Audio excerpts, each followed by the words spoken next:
I mean, when you're younger and you're a young man, you know, when you're single, I mean, you're thinking, oh boy, I'm going to have money, I'm going to go home, I'm going to do this and I'm going to do that. And then by the time you get off the boat, you got 2 days off. It's like, okay, now what? Okay, well, I had a couple drinks, now hell, I got a hangover. It's like, well, I'm lonely. Well, now it's time to find a date. Oh, crap, time to get back on the boat. And the vicious cycle starts again. And then the little thoughts in your head are like, oh, I'm going to be single forever.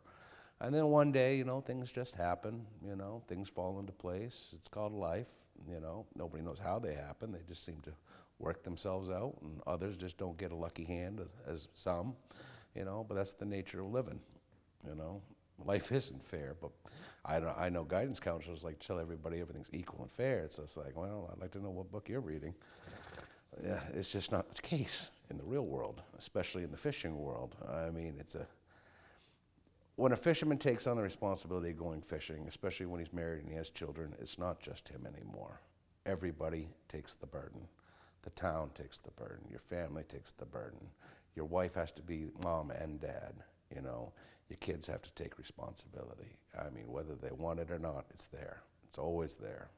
And then the thought in your mind is, especially like with me, and my wife have always had issues, is, well, what happened if something happened to me at sea? Who's there to take care of them? And of course, with me being out on shore, those thoughts always cross my mind too. Granted, it might not happen when there's a 25-foot sea going on at the moment. I'm more like, shit, this, you know.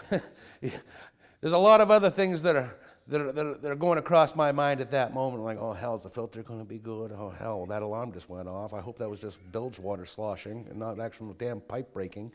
Oh, shit, what the hell was that bang? You know, you're running around like, oh, chicken with your head cut off. You know, in the meantime, you're going to be, as a captain, you're over there sitting in your chair drinking your coffee while your crew's sitting there having a meltdown. You're like, oh, how calm the hell down. It's just like, we're not dead yet.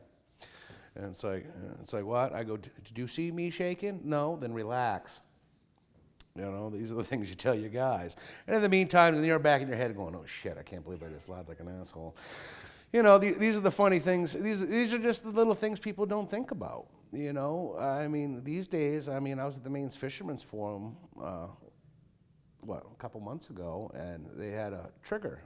They had a whole panel on triggers on fishermen and the stress that everybody's under.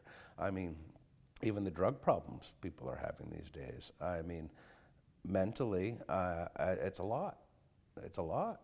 A lot of people don't know how to handle these things, you know. I mean, who the hell's going to teach somebody sleep deprivation?